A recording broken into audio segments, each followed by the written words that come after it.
आज सर से हम माइग्रेन और बीपी को लेके काफी सारे सवाल करेंगे जो हमें सवाल व्यूअर से मिले हैं। तो शुरू करते हैं सर, सवाल आपसे। सर, माइग्रेन एक्चुअली में है क्या और किस तरह से बीपी हाई और लो से जुड़ा हुआ है? माइग्रेन का मतलब सिर में दर्द। अगर आप देखेंगे तो ऐसे पेशेंट्स में कि सिर के अंदर इनर साइड में, स्किन के इनर साइड में माइक्रो इन्फ्लेमेशन होता है, माइक्रो घाव, बहुत ही मिनिएचर घाव, और उसको ट्रिगर हो जाए किसी भी तरह से, जैसे अगर ब्लड प्रेशर बढ़ जाएगा तो ट्रिगर हो जाएगा, ट्रिगर होने से या कोई स्ट्रेस में आ जाएगा तो ट्रिगर में हो जाएगा, तो या कोई ऐसा एलर्जिक रिएक्शन होगा तो ट्रिगर होगा। और ट्रिगर कई सारी चीज़ों से होता है। कई लोग जो भूखे रहते हैं, मान लो 4-5 घंटे लगातार बिना खाए रहते हैं, तो भी ट्रिगर होता है, एसिडिटी से भी ट्रिगर होता है। तो ट्रिगर होते ही उसका माइग्रेन यानी कि सिर में दर्द होने लगेगा और वो लंबे समय तक रहेगा, और जैसे जैसे समय बीतता जाएगा वो दर्द भी बढ़ता जाएगा, और कई बार तो कई घंटे चलता है और कई बार एक दिन से ज़्यादा भी चलता है। So migraine is nothing, it is accumulation of headache. Headache का ही एक बड़ा रूप बोलेंगे, माइग्रेन बोल दो उसको। तो सर, नॉर्मली देखा हुआ गया है कि आधे सिर में होता है, तो उसका क्या रीज़न है कि पूरे सिर में नहीं है, आधे सिर में ही है, लेफ्ट या फिर राइट? हाँ, इसमें जैसे मैंने बताया माइक्रो इन्फ्लेमेशन, जहाँ पे भी माइक्रो इन्फ्लेमेशन होगा वो पूरे सिर में हो सकता है, किसी के सिर के एक पार्ट में हो सकता है। तो जो the weakest part of the head skull, वहाँ पे अटैक होगा, आपको दर्द का एहसास वहाँ पे होगा। सो दैट इज़ अबाउट कि वो आधे में क्यों है या पूरे में क्यों नहीं है, या किसी में पूरे में भी होता है। सो इन्फ्लेमेशन जहाँ है, जहाँ सबसे नाजुक कड़ी है, वहाँ पहले एहसास होगा, लेकिन जब एहसास बढ़ता जाएगा it may migrate to other part of the head also. तो क्या कह सकते हैं कि इसका रीज़न स्ट्रेस भी है? इसके बहुत सारे रीज़न है। पहला रीज़न तो बताया कि भाई आपके स्कल के नीचे माइक्रो इन्फ्लेमेशन है जो कि ट्रिगर करता है। मान लो मैं और आप दो लोग हो, दोनों को एक ही लेवल का स्ट्रेस होता है, एक को माइग्रेन होगा, एक को नहीं होगा। तो स्ट्रेस एक इंडिपेंडेंट फैक्टर नहीं है, बट ये है कि वो ट्रिगर फैक्टर है। स्ट्रेस एक ट्रिगर फैक्टर है, हाई ब्लड प्रेशर एक ट्रिगर फैक्टर है, एसिडिटी होना वो भी एक ट्रिगर फैक्टर है। तो डिप्रेशन में आ जाते हैं लोग किसी वजह से, तो वो ट्रिगर फैक्टर है। नींद ठीक से नहीं हुई है, वो ट्रिगर फैक्टर है। कोई एलर्जिक रिएक्शन है, वो ट्रिगर है। कोई दवाई का साइड इफेक्ट, वो ट्रिगर है। ट्रिगर कुछ भी हो सकता है, क्योंकि वो कमज़ोर कड़ी है उस इंसान की। तो वो कमज़ोर कड़ी जब भी बॉडी में कोई भी तरह का अटैक आएगा तो सबसे पहले वो ट्रिगर होगा, because that is the one which is the weakest among the rest of the organ. और सर, ये देखा गया है ज़्यादातर 18 से 30 साल की एज में ये माइग्रेन देखने को मिलता है, तो क्या इसका कोई स्पेसिफिक कारण है? कारण तो लाइफस्टाइल है। अब देखिए, आज से अगर 10 साल पहले अगर आप ये इंटरव्यू लेते तो शायद ये नहीं बोलते। अब बोलते ज़्यादातर देखा गया है 40 से 50 के बीच में। उससे पहले इंटरव्यू लेते तो शायद माइग्रेन वर्ड ही नहीं सुना होता। तो जैसे जैसे आप देख रहे हैं, प्रोग्रेस कर रहे हैं, हमारे जो लाइफस्टाइल है और स्ट्रेस है, खाने पीने का सिस्टम है, बदलता जा रहा है। तो ये एज स्पेसिफिक डिजीज़ नहीं है, ये लाइफस्टाइल फोकस्ड इलनेस है। सर, क्या मेडिकल टर्म में इसका कोई टेस्ट है? इसका कोई टेस्ट नहीं है। इसका सबसे इंटरेस्टिंग, सबसे इंपॉर्टेंट बात यही है, इसका टेस्ट आप खुद हो, आप ही बताओगे कि आपको माइग्रेन है या नहीं है। There is no test at all, and that is a good thing.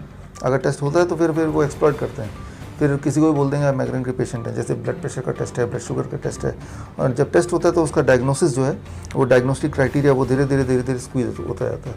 And जैसे जैसे स्क्वीज होता है, more people they fall out of the normal range and they are told that they are sick. तो sir, कभी कभी कुछ लोगों को अटैक भी आता है, माइग्रेन अटैक, तो ये क्या ऐसा सिम्टम है कि सडन आ गया, या फिर ये बहुत लंबी बीमारी अगर हो गई, क्रॉनिक में कन्वर्ट हो जाती है, तो ये इस तरह की प्रॉब्लम में कन्वर्ट हो जाती है? या कोई भी चीज़ जो है वो धीरे धीरे वो बढ़ती रहती है, या तो बढ़ेगी या घटेगी या नॉर्मल रहेगी। तो अगर आपने उस पर काम नहीं किया तो वो धीरे धीरे बढ़ेगी। तो same is the case with the headache, what we call as migraine, कि पहले धीरे आएगा, फिर धीरे धीरे उसकी इंटेंसिटी बढ़ेगी। स्पेशली उन लोगों के लिए जो किसी न किसी तरह के पेन किलर से अपने आप को किसी तरह से ओवरकम करने की कोशिश करते हैं। They are the one those who suffer the longest, number 1। Number 2, जो एंटीबायोटिक काइंड ऑफ मेडिसिन लेते हैं ऑफ एंड ऑन, तो या एंटीबायोटिक काइंड ऑफ मेडिसिन लेते हैं off and on, they are the one जो जिनको सबसे वर्स्ट तरीके से आता है या जिनको ज़्यादा तकलीफ होती है। तो मैं तो यही बोलता हूँ कि पहले तो एंटीबायोटिक है, एंटीबायोटिक्स हैं, या पेन किलर्स हैं, इनको आप स्टॉप कर दीजिए, या स्लीपिंग पिल्स हैं जो लोग लेते हैं, तो पहले तो इनको बंद कर दीजिए। दैट इज़ द थिंग जो आपको इस बीमारी को और भयंकर रूप दे रहा है। सर देखा गया है कि जो भी माइग्रेन के पेशेंट होते हैं नॉर्मली उनको बीपी हाई का प्रॉब्लम भी होता है, तो ये क्या बीपी हाई से जुड़ा हुआ है या लो से भी जुड़ा हुआ है, किस तरह से कनेक्टेड है सर? देखिए बीपी हाई से जुड़ा हुआ है डेफिनेटली। जब बीपी हाई होता है तो बीपी हाई मतलब कि आपके बॉडी में ज़्यादा स्ट्रेस आ गया, तो बॉडी का जो सबसे भी कमज़ोर ऑर्गन होगा वो हार्ट हो सकता है, वो स्कल हो सकता है या कोई और पार्ट हो सकता है, तो वो ज़्यादा इफेक्टेड होगा। तो यस, अगर बीपी हाई है तो आपके चांसेस हैं कि जिनको ऑलरेडी ट्रिगर से होता है तो उसको माइग्रेन अटैक आ सकता है। और सर लो में भी आ सकता है। अगर वो जो लोग देखिए एक रेंज में हमारा बॉडी ज़्यादा अच्छा काम करता है, रेंज से कम होगा, मान लो किसी का ब्लड प्रेशर 100/60 से कम है, that can be considered as a low BP, मतलब लिटरली लो बीपी है, तो उसमें भी माइग्रेन अटैक आ सकता है इन बोथ द केसेस। अगर हम ऑप्टिमम रेंज के अंदर रहते हैं, ऑप्टिमम रेंज क्या है, मान लो 110/70 से लेके 150/90, that is a optimum range, human optimum range. इस बीच में अगर रहेगा तो that is the safest range. ऐसा नहीं कि इस बीच में रहेगा तो माइग्रेन होगा ही नहीं, लेकिन उसके चांसेस इंटेंसिटी वो थोड़ी कम हो जाएगी। तो सर ऐसे पेशेंट को, क्योंकि दो तरह के पेशेंट है, migraine with high BP, migraine with low BP, तो इनकी क्या डाइट में चेंजेस होने चाहिए और दोनों की क्या अलग डाइट होनी चाहिए? दो तरह की चीज़ें हैं। एक तो प्रिवेंटिव डाइट, कि migraine over the period of time, मैंने आपको बताया माइग्रेन क्यों हो रहा है, क्योंकि माइक्रो इन्फ्लेमेशन है। वो इन्फ्लेमेशन जिस दिन चला जाएगा उस दिन से माइग्रेन नहीं होगा। तो हमारी डाइट ऐसी होनी चाहिए ताकि वो इन्फ्लेमेशन धीरे धीरे कम हो जाए। वो ऐसी कौन सी डाइट हो सकती है? ऐसी डाइट के लिए एक नियम याद रखिए कि पूरे दिन भर में whatever you are going to eat in the whole day, 80% of the diet let it be fruits and vegetables, right. मान लो पूरे दिन भर में आप जो भी कुछ खाते हैं ना उन सबको तौल दिए। मान लो 2 kg आता है, 2 kg का अगर हम बोलें 80% कितना होता है, तो वो 1 kg 600 ग्राम, यानी कि 1 kg 600 gram fruits and vegetable ही खाना है। बाकी 400 ग्राम में आप अपना उल्टा सीधा जो भी खाना चाहते हैं खा लें, क्योंकि जो एंटी इन्फ्लेमेटरी फूड है वो सिर्फ 2 ही है भगवान ने बनाया, one is fruits and one is vegetable in is raw state. But ये तो सभी लोग लेते हैं बहुत थोड़ी मात्रा में। इसको जब एम्पल मात्रा में लेंगे, एम्पल मतलब मैंने आपको बता दिया 80% of the total diet, then it will start curing you. फिर आपके जो माइक्रो इन्फ्लेमेशन चाहे इधर है उसे माइग्रेन बोल देंगे, वही बार इन्फ्लेमेशन घुटने में हो जाएगा तो उसे अर्थराइटिस, जॉइंट पेन, इस तरह की चीज़ें बोल देंगे। तो माइक्रो इन्फ्लेमेशन, वही अगर इन्फ्लेमेशन है स्टमक के अंदर हो जाए उसे गैस्ट्राइटिस बोल देंगे, गैस्ट्राइटिस, अर्थराइटिस। तो आप समझिए कि इन्फ्लेमेशन पूरे बॉडी में अलग अलग ऑर्गन में होगा, तो it will given a new name based on the कि वो ऑर्गन कौन सा है, कहाँ पे है। तो अगर इन्फ्लेमेशन को ख़त्म करना है, यानी कि इस केस में माइग्रेन को ख़त्म करना है, तो आपको एक प्रिवेंटिव डाइट पे रहना पड़ेगा। What is preventive diet? 80% of your diet it can be anti inflammatory food which is fruits and raw vegetables, then it will take about 3 to 4 months to be free from the inflammation. If not 100%, at least 80-90% free हो जाएंगे और आपका migraine का attack का intensity and frequency वो भी धीरे धीरे कम हो जाएगा।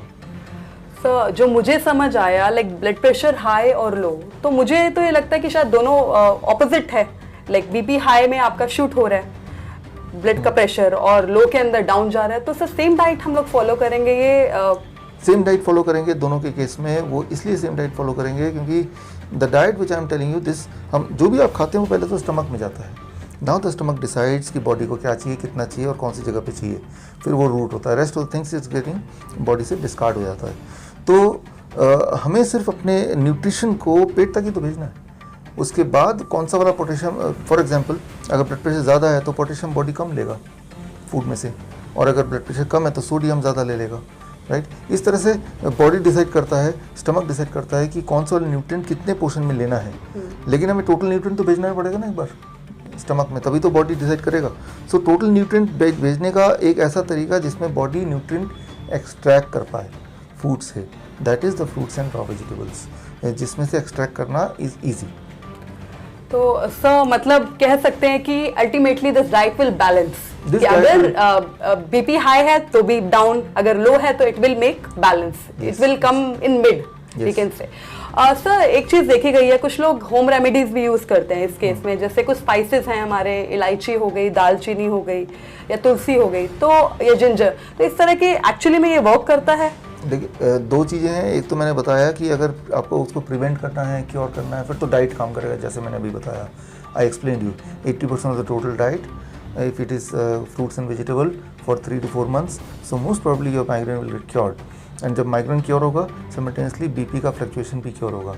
तो ये तो हो गया कि हमें over a period of time cure करना है। लेकिन अगर किसी को माइग्रेन अटैक आ ही गया और उससे इमरजेंसी में कैसे उसको ओवरकम करना है, फिर उसमें फिर जो जैसे हम घरेलू नुस्खे बोलते हैं, होम रेमेडीज़ बोलते हैं, ऐसे टॉनिक ऐसे कॉन्कॉक्शन काम आ सकते हैं। मैं आपको एग्जांपल के तौर पे, अगर आप में से किसी को माइग्रेन अटैक होता है विद द फर्स्ट सिम्टम, अभी पहला सिम्टम आया है, आते ही आप ये हैंडी रखिए, इतना छोटा पीस अदरक का ये लीजिए, राइट, और काली मिर्च है, राइट, तीन चार और लौंग, दो पीसेस और दालचीनी, ये छोटा टुकड़ा, इनको अच्छी तरह कूटिए और कूट के 100 ml पानी में उबालिए करीब 3-4 मिनट, फिर उस पानी को सिप करके पिएंगे और ऐसा 3-4 बार करेंगे आधे घंटे के गैप में।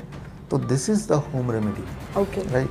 और क्योंकि मैंने आपको बोला है कि पैरासीटामोल वगैरह लेंगे या पेन किलर लेंगे, it can be very very dangerous, it is very very dangerous, right. तो वो आपको कैंसर, अल्सर, बहुत सारी चीज़ें देगा as a side effect, and which is much more dangerous than the migraine itself. तो जो लोग माइग्रेन के पेशेंट्स हैं विद द फर्स्ट सिम्टम, आपको ऐसा करना है। ये तो हुई एक बात, ये emergency management of migraine, right. दूसरा है कि अगर माइग्रेन है और ब्लड प्रेशर है, या सिर्फ ब्लड प्रेशर है, ब्लड प्रेशर ज़्यादा है, मान लो जब ब्लड प्रेशर ज़्यादा होता है 160/100 या उससे ऊपर, दैट इज़ कॉल्ड हाई, तो ऐसे में आप कोई दवा लेके उसको नीचे करेंगे तो पैरामीटर वाइज आपको रीडिंग कम दिखाई देगा, बट वो जो बढ़े हुए का असर है वो अभी भी बॉडी में रहेगा। तो naturally the blood pressure has to come down, right. तो उसके लिए बहुत ही इंटरेस्टिंग तरीका है। तो उसके लिए सबके घर में ये बाल्टी है,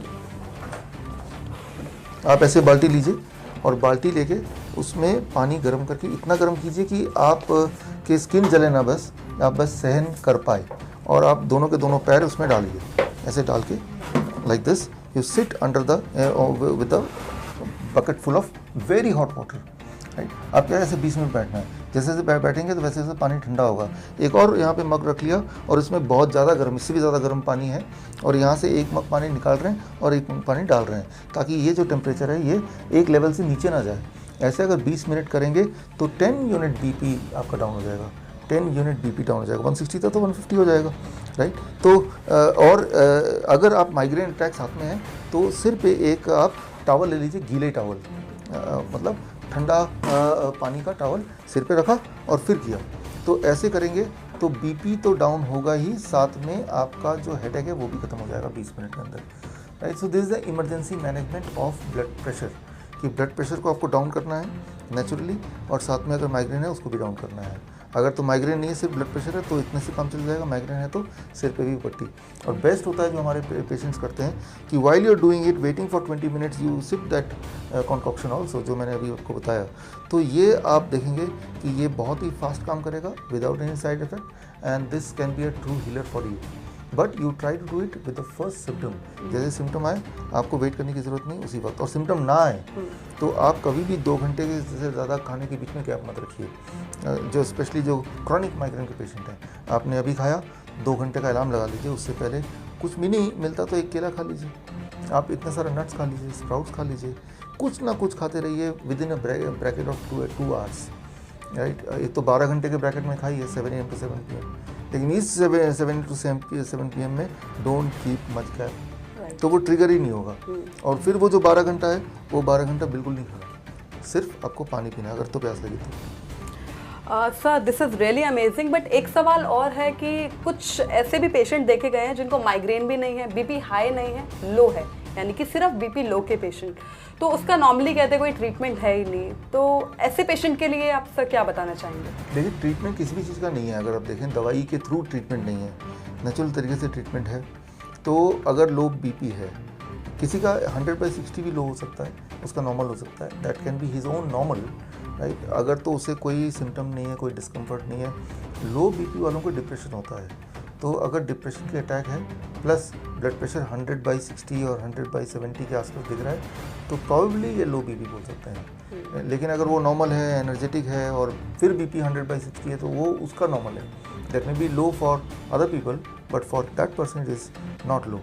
तो लेकिन एनर्जी, लॉस ऑफ एनर्जी दिख रहा है, unusual loss of energy, depression में भी दिख रहा है पेशेंट, प्लस बीपी भी लो इंडिकेट कर रहा है, then in true sense it is low BP. ऐसे में उनको क्या करना है? ऐसे में बहुत ही सिंपल है, आप ऐसे रॉ कॉफ़ी लीजिए, Right. रॉ कॉफ़ी बीन्स, इसको कूटिए, कूट के इसको आप 1 कप पानी में उबालिए, उबाल के इसको धीरे धीरे सिप करके बिना छाने आपको सिप करके इसको पीना है। और जितने जल्दी पी सके, बहुत जल्दी पिएंगे तो मुंह जल जाएगा, उतनी जल्दी नहीं, लेकिन जस्ट लाइक ए चाय पीते रहिए। और जैसे ही आप ये पीना ख़त्म करेंगे, इट इज़ एक्सपेक्टेड कि आपका 10 यूनिट ब्लड प्रेशर बढ़ जाएगा। और अगर नहीं बढ़ता है तो 1 घंटे बाद दोबारा रिपीट कर दीजिए, तब ज़रूर बढ़ जाएगा। तो यानी कि अब बेसिकली आपका 2 टूल औजार है, एक तो बढ़ाने का बीपी जो कि आपके पास है, दूसरा बीपी घटाने का, राइट। तो बट इसमें जो इम्पोर्टेंट सिर्फ ये नहीं कि वो आंकड़ा क्या कह रहा है, वो 160/100 दिख रहा है क्या, इम्पॉर्टेंट ये है कि आपकी सिम्टम्स क्या कह रहे हैं। सिम्टम भी हैं आपको और ब्लड प्रेशर मीटर भी आपको बता रहा है, तो ही आपको इन तरह की चीज़ों को यूज़ करना है। These are very very safe, इसमें कोई साइड इफेक्ट तो है ही नहीं। तो मैं तो यही बोलता हूँ कि आप दवाई वगैरह के पीछे छोड़िए, आप इसको अपनाइए और प्रिवेंटिवली आपके ब्लड प्रेशर नॉर्मली रहे, उसके लिए मैंने फॉर्मूला भी थोड़ी देर पहले बताया 80% वाला, उसको कीजिए। सर ये अभी जो कॉफ़ी आपने दिखाई, this is like coffee beans, तो हर किसी के पास हमेशा अवेलेबल नहीं होते, तो क्या उनको रखने चाहिए या फिर instant coffee also can work? अगर नहीं है तो इंस्टेंट कॉफ़ी काम करेगा, राइट, श्योरली। लेकिन मैं तो ये बोलता हूँ कि ये कॉफ़ी हो तो ज़्यादा अच्छा है, अगर ज़्यादा अच्छा है तो ये ज़्यादा अच्छा है, अगर नहीं है तो इंस्टेंट कॉफ़ी है वो, that also will work. So milk coffee और ब्लैक कॉफ़ी, या ब्लैक कॉफ़ी, इसमें कोई, क्योंकि ये तो दवाई है ना हमारे लिए, तो इसमें दूध का कोई कंट्रीब्यूशन है नहीं, इसमें कोई चीनी का कंट्रीब्यूशन है नहीं। ये जो कॉफ़ी है वो इंग्रेडिएंट है जो आपका ब्लड प्रेशर को थोड़ा मैनेज कर देगा टेम्पररीली, कुछ देर के लिए, कुछ घंटों के लिए मैनेज कर देगा, परमानेंटली नहीं कर पाएगा। तो यानी कि ये है कि कुछ लोग ऐसे भी करते हैं, कुछ दिन तक कॉफ़ी पीते रहते हैं, प्लस वो डाइट पे भी चेंज करते हैं, and with in few days फिर डाइट अपना रोल प्ले करती है, फिर कॉफ़ी को कम कर देते हैं। That is also one way one can do. Thank you so much sir, because ये प्रॉब्लम ऐसी है जो हर तीसरे बंदे के अंदर हमें देखने को मिल जाती है, तो it will really help to our viewers. और सर कुछ आप और बताना चाहेंगे अपने हमारे व्यूअर्स को कि जो इस तरह की प्रॉब्लम है हो ही ना, प्रॉब्लम आती हैं, एक तो मेंटल डिसऑर्डर भी हैं, कहीं ना कहीं देखा जाए तो there people are thinking so much because of आज की जो कोविड सिचुएशन है, क्या उसका भी एक्चुअली में कोई असर हो रहा है ये सब बीमारियों को इंक्रीज करने में? हम जब बीमार पड़ते हैं तो 2 ही तरह के इनपुट होते हैं, एक तो फिजिकली और एक mentally. Whenever you are sick mentally, you are sick physically, दोनों चीज़ों का कंट्रीब्यूशन है। जाहिर सी बात है, जिस तरह का माहौल है, माहौल एक डिप्रेशन का माहौल है, कोई पॉजिटिविटी का माहौल तो है नहीं। चाहे वो कोई कोविड के कॉन्टेक्स्ट में बात करें आज, चाहे वो जॉब के कॉन्टेक्स्ट में बात करें, चाहे फ्यूचर सिक्योरिटी के कॉन्टेक्स्ट में बात करें, चाहे वो अनसर्टिनिटी है, पॉलिटिकल अनसर्टिनिटी, सारा कुछ हम देख ही रहे हैं हमारे आसपास। तो ऐसे में, और चाहे हम कन्फाइनमेंट की बात करें, अगर आप चाहें आज कि मैं उड़ के जाऊँ और मैं पिकनिक मनाऊँ कहीं पे, जस्ट नॉट पॉसिबल, राइट। हम सोच भी नहीं सकते, हम तो बस जिंदा हैं, घर पे हैं, इतना ही सोच सकते हैं, राइट। तो ये सारी चीज़ें कंट्रीब्यूट करती हैं किसी भी एक अच्छे खासे इंसान को बीमार बनाने में। तो ऐसे में तो ये है कि आपको अपनी सूझबूझ को थोड़ा और अवेयरनेस को बढ़ाना होगा, और अवेयरनेस को बढ़ाने का तरीका तो ये है कि आप अच्छी किताबें पढ़िए, अच्छे वीडियोस देखिए, नेशनल खबर देखिए, अच्छी खबर देखिए, तो उससे अवेयरनेस बढ़ेगी तो हिम्मत आएगी। Thank you so much sir, क्योंकि इन्फॉर्मेशन इतनी इम्पॉर्टेंट है, तो मैं चाहूँगी कि आप प्लीज़ एक बार नेशनल खबर के दर्शकों को बताएं ताकि ज़्यादा से ज़्यादा लोगों तक ये खबर जाए, क्योंकि ये खबर नॉर्मली डॉक्टर्स तो नहीं देते पर ये इतनी सिंपल चीज़ें हैं कि हर कोई फॉलो कर सकता है अगर थोड़ा सा डिसिप्लिन लाइफ के अंदर लाया जाए। तो प्लीज़ हमारे व्यूअर्स को बताइए कि ज़्यादा से ज़्यादा देखें, ज़्यादा से ज़्यादा स्प्रेड करें इस न्यूज़ को, आपके माध्यम से ही बेहतर हो पाएगा। तो सब चीज़ देखिए, इसमें मैं तो ये बोलता हूँ कि जैसे ही आप दवाई के चुंगल में फंसे कि आपका तो बीपी डाउन हो गया या ज़्यादा हो गया, आपको तो ये लेना चाहिए, सप्लीमेंट लेना चाहिए, दवाई लेना चाहिए। मान लीजिए आप ज़िंदगी भर के लिए कस्टमर बन गए उस हॉस्पिटल के या फार्मास्यूटिकल कंपनीज़ के, जबकि याद रखिए बीपी की जो दवाई आप लेते हैं, जो भी लोग लेते हैं, बीपी कैसे वो कम करता है वो दवाई, ये मैकेनिज़्म कभी किसी ने सोचा ही नहीं है। वो मैकेनिज़्म कैसे करता है कि आपके हार्ट को फोर्सफुली कम काम करने के लिए मजबूर किया जाता है। जैसा कि आज से 10 साल बाद जब आपका हार्ट बूढ़ा हो जाएगा तो अपने आप ही कम काम करेगा।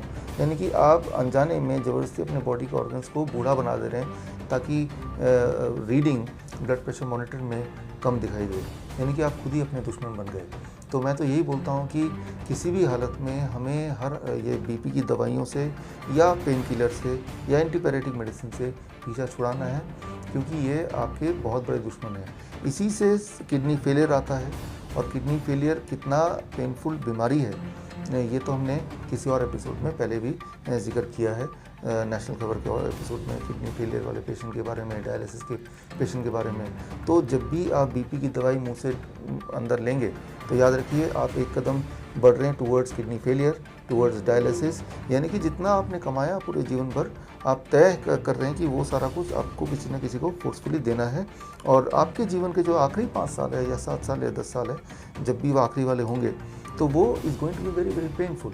तो ऐसा क्या गुनाह किया आपने जीवन भर कि आखिरी की ज़िंदगी जो आपको बड़े खुश होकर बिताना चाहिए, आफ्टर ऑल आपने इतनी मेहनत की ज़िंदगी भर, बहुत अच्छा काम किया, तो आखिरी की ज़िंदगी पेनफुल क्यों है? अपने आसपास देखिए, जो जितना रसूख वाला इंसान है, जितना बड़ा पॉलिटिशियन है, उसके आखिर के 5 साल देखिए, वो उतना ही पेनफुल रहा है। सब कुछ होते हुए भी, सब कुछ लिटरली सब कुछ उसके पास है, बट उसकी ज़िंदगी इतनी ज़्यादा पेनफुल कि कई बार तो जो पेशेंट्स के क्लोज में जाता हूँ बोलते हैं कि भगवान मुझे ऊपर ही बुला ले, इतने पेन में रखने का फ़ायदा क्या है। आए दिन आप आज के अखबार में भी देखेंगे इस तरह के लोगों की डेथ की खबर सुनते हैं। तो मैं तो सोचता हूँ कि चल वो बच गए, मर के वो बच गए, लेकिन ये नौबत कब आई, सिलसिला शुरू कब हुआ? वो तो एक गोली से शुरू होता है। तो वो एक गोली ना लें, और अगर ले रहे हैं तो पीछे छुड़ाएं। मैंने बड़ा सिंपल सोल्यूशन बोला है, लेकिन ये सिंपल तो है, लेकिन ये इतना पावरफुल है, इतना अमेजिंग है। आप ये फॉर्मूला मैं तब यूज़ करता हूँ जब वो पेशेंट जो दवाइयों से भी कंट्रोल नहीं हो पा रहे तो मेरे पास आते हैं, तो ये मेथड काम करता है। तो आप इमेजिन कर सकते हैं कि जिनका दवाई से कंट्रोल नहीं हो रहा वो इस मेथड से काम कर पा रहे हैं, तो जो तो दवाई से कंट्रोल कर पा रहे हैं उनके लिए तो ये मेथड तो कितनी आसानी से काम करेगा। सिर्फ एक बार करने की ज़रूरत है। अपने हेल्थ के लिए पैसे की आवश्यकता नहीं है, सिर्फ राइट एक नॉलेज की ज़रूरत है। तो बस नॉलेज इकट्ठा कीजिए, उसे अपनाइए, आपको फ़ायदा होता है तो लोगों को बताइए। Thank you so much sir, इतना प्रीशियस आपने टाइम दिया और इतनी अच्छी information the. I really wish कि आपसे फिर मुलाकात हो और किसी टॉपिक पे, या फिर मैं चेक करूँगी किसी हमारे मैं बिल्कुल बोलना चाहूँगी अपने व्यूअर्स को, अगर आपको किसी भी तरह के सवाल और हैं, ऑल्दो सर ने सारे सवालों के जवाब बहुत अच्छे से दे दिए हैं, बहुत डिटेल में दे दिए हैं, पर फिर भी आपका अगर कोई सवाल है तो प्लीज़ हमें कमेंट दीजिए और डेफिनेटली हम सर तक उन सवालों को पहुँचाएंगे और आपको सभी सवालों का जवाब देंगे। Thank you so much. Please share this video with your friends, your relatives, so that लाखों लोगों की जान बच पाए। नमस्ते, आप देख रहे हैं नेशनल खबर।